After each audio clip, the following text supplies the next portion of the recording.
it's just a fun season. I think it's the most fun season we've ever done. When we started picking shows, we called it the no bummer season, and I think we were able to do that. Even the shows that are technically dramas have a lot of comedy in them, and we just wanted to create a season that we thought audiences would really have fun going to see, really entertaining, and not something that's going to make them want to go home and slit their wrists afterwards.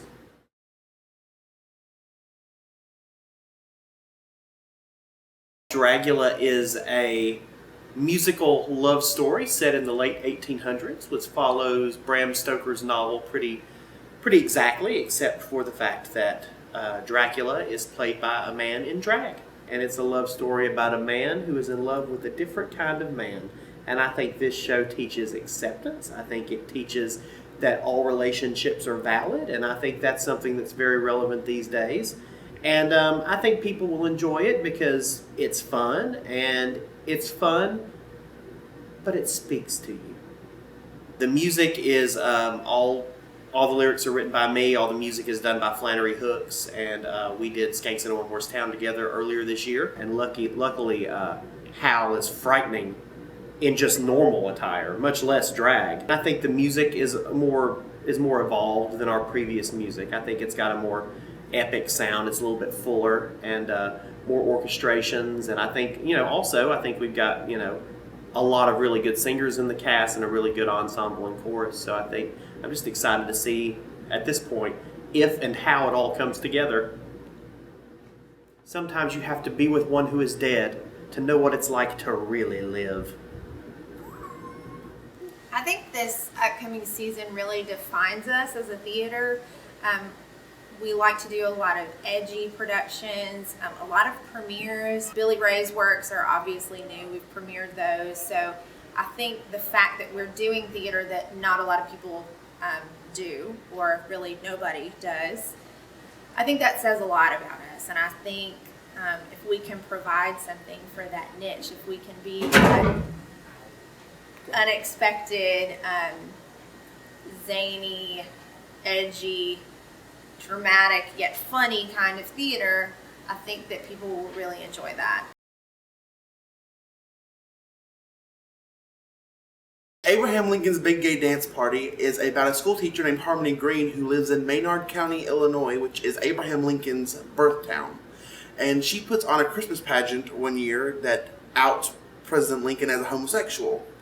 And this puts the entire town in an uproar, and that snowballs into this congressional battle over her courtroom trial. As you would assume from the title Abraham Lincoln's Big Gay Dance Party, Abraham Lincoln is a character in the play. And what's fun about that is that every single actor in the play gets to play Abe Lincoln at some point during the show. The show opens with a big Broadway-style dance number of all 7 cast members in full Lincoln garb doing a song and dance routine, just to welcome you to the show.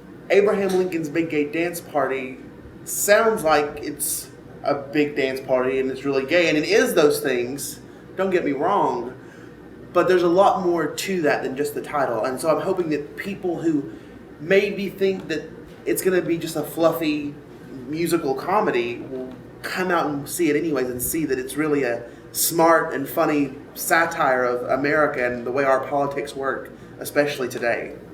She's cruel, Jerry, uncouth. Her soul is a mousetrap.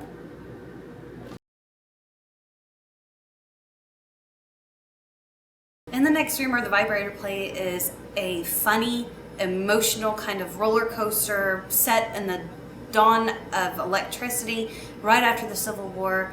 It's about discovery and relationships, and of course, the use of a vibrator. Something interesting about the playwright Sarah Rule is that she went to school with studying English, and she focused a lot on poetry, and a lot of her experience in poetry really translates over into her writing for her plays. The language is beautiful. You see a lot of imagery.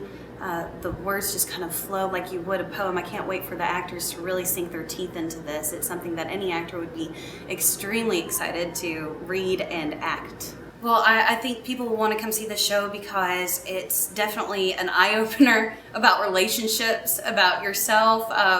Kind of think chick flick, but guys are going to enjoy it too because, I mean, it's funny, you know, the dawn of vibrators. Think of it like that. You know, you see how it all begins, and it's really funny. I think women will really appreciate it, and guys should learn something from this show.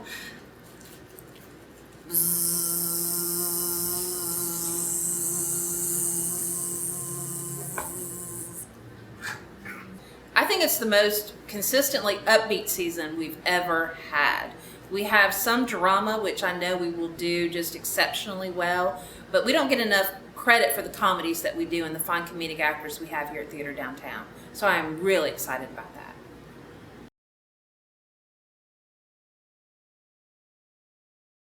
Must Come Down is about a high school student who's kind of an outcast and kind of a loner who decides that he's going to kiss the high school quarterback in front of the entire student body because he feels like it. And he does so, and it does not make him a very beloved person.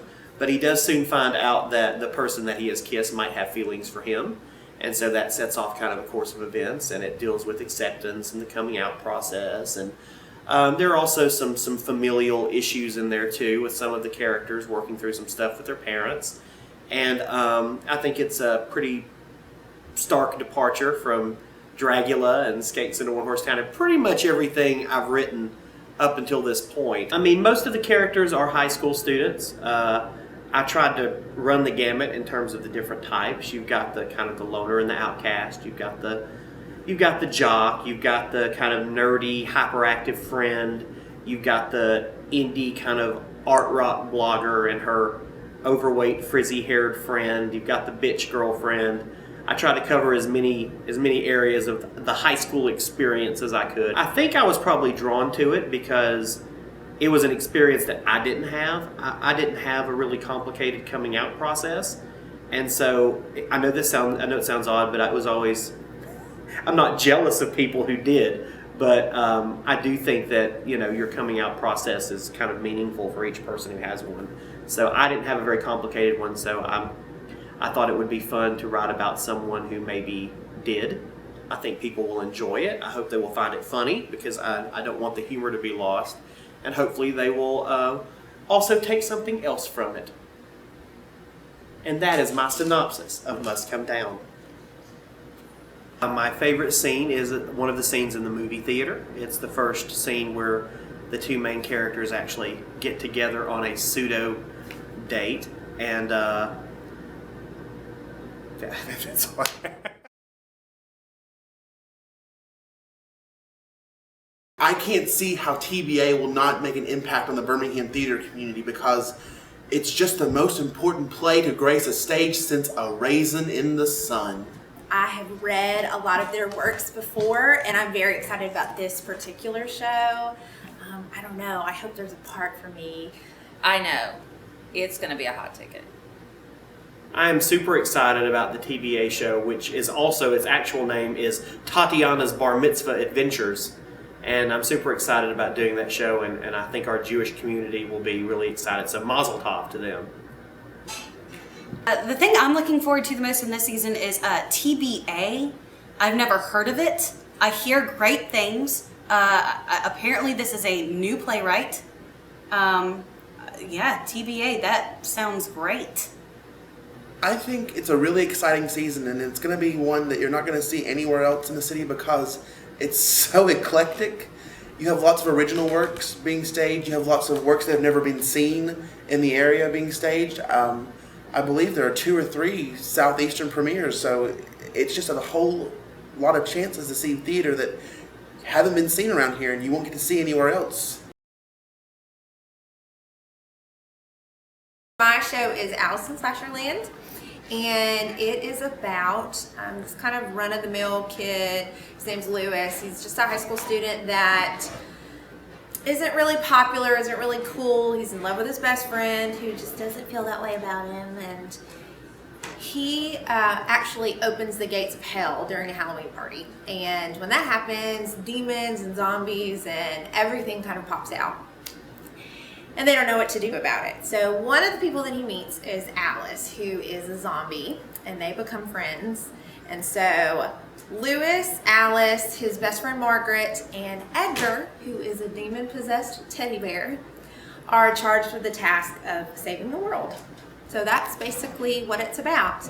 They encounter different demons. They actually encounter Lucifer in the form of a sexy teen girl named Lucy, who wreaks havoc on their lives as well. This show reminds me a lot of why I started doing theater with Theater Downtown. My first show was Psycho Beach Party. It was really off the wall and zany, and I feel the same way about this show.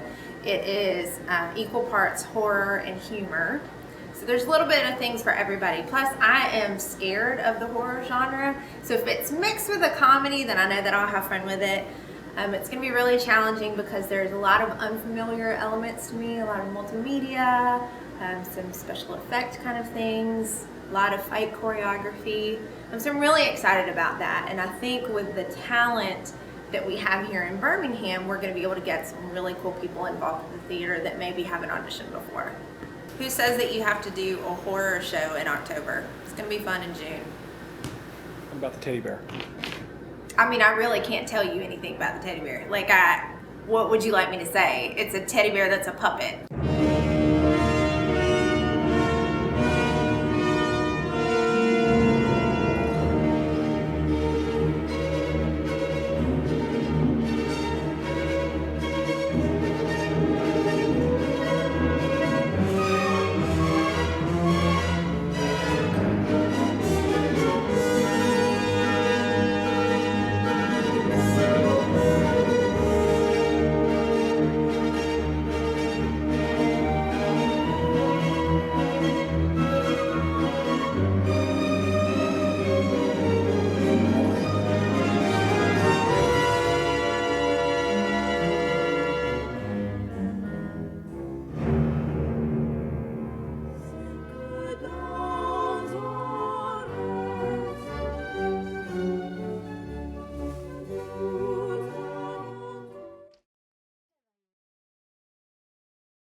You Should Be So Lucky is about a New York City electrologist named Christopher who works out of his Greenwich Village apartment, and he has a flamboyant sister named Polly and a client named Mr. Rosenberg. Mr. Rosenberg has a daughter named Lenore, and Christopher meets along the way a young publicist named Walter, and they do fall in love.